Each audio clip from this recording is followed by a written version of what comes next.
ओम नमः शिवाय। स्वागत है आप सभी का सखी सहेली में, जहां हम बात करते हैं भक्ति, धर्म, संस्कृति और उन आध्यात्मिक राहों की जो हमारे मन और आत्मा को सुकून देती है। यहाँ हर दिन आपको मिलेगा कोई न कोई प्रेरणादायक प्रसंग, पूजा विधि, व्रत कथा या फिर कोई ऐसी सीख जो आपके जीवन को और भी सकारात्मक और सरल बना दे। तो आइए जुड़िए मेरे साथ इस आध्यात्मिक यात्रा में।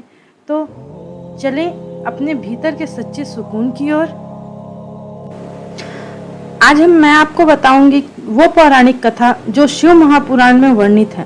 12 ज्योतिर्लिंगों की उत्पत्ति और इनकी महिमा।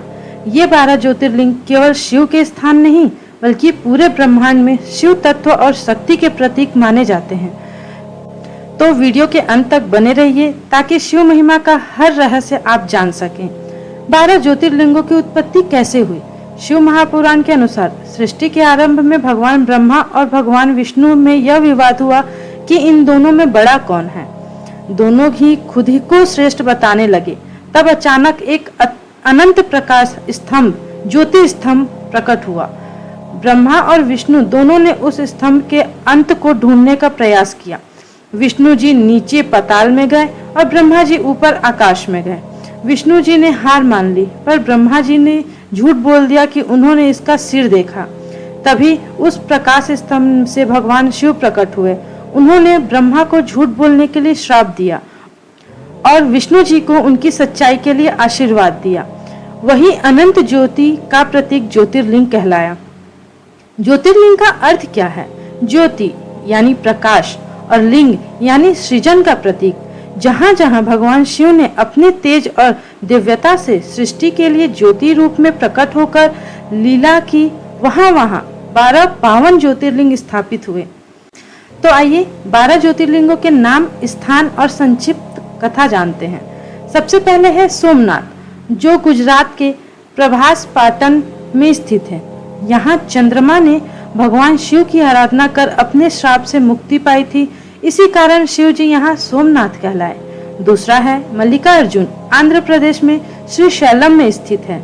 यहाँ भगवान शिव और माता पार्वती ने अपने पुत्र कार्तिकेय के दर्शन के लिए स्वयं आकर वास किया था।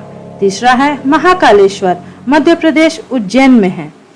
यहाँ शिव जी ने अपने भक्त की रक्षा हेतु काल को भी पराजित किया और स्वयं महाकाल के रूप में प्रकट हुए। चौथा है ओंकारेश्वर, जो मध्य प्रदेश के मंधाता पर्वत नर्मदा तट पर स्थित है।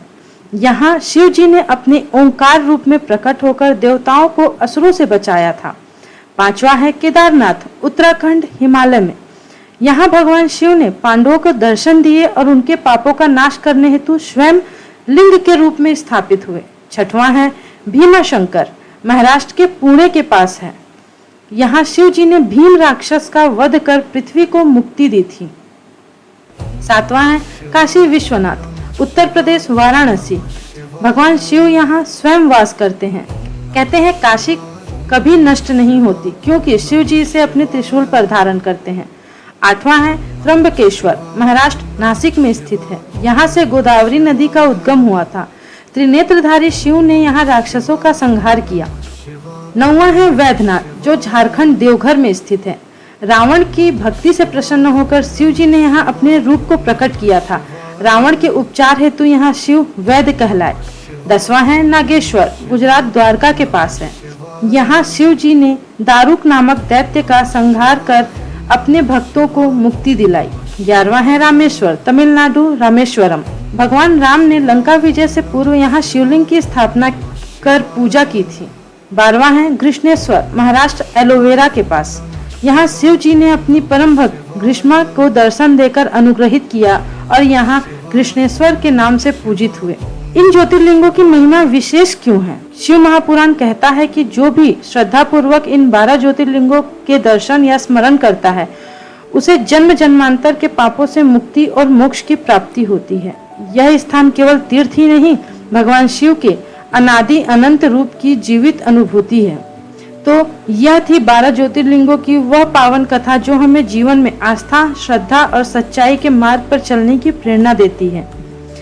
तो कैसी लगी आज की यह आध्यात्मिक बात? अगर आपके मन को शांति और श्रद्धा का एहसास हुआ हो तो इस वीडियो को लाइक करें, अपनी सहेलियों और परिवारजनों के साथ जरूर शेयर करें। सखी सहेली चैनल को सब्सक्राइब करना न भूलें। याद रखिए, जीवन में सच्ची सुंदरता भीतर की शांति और श्रद्धा में ही है। फिर मिलेंगे किसी नई व्रत कथा, पूजन विधि या प्रेरणादायक भक्ति प्रसंग के साथ। तब तक के लिए मन शांत रखिए, भक्ति में स्थिर रहिए और सखी सहेली के साथ जुड़े रहिए। ओम नमः शिवाय।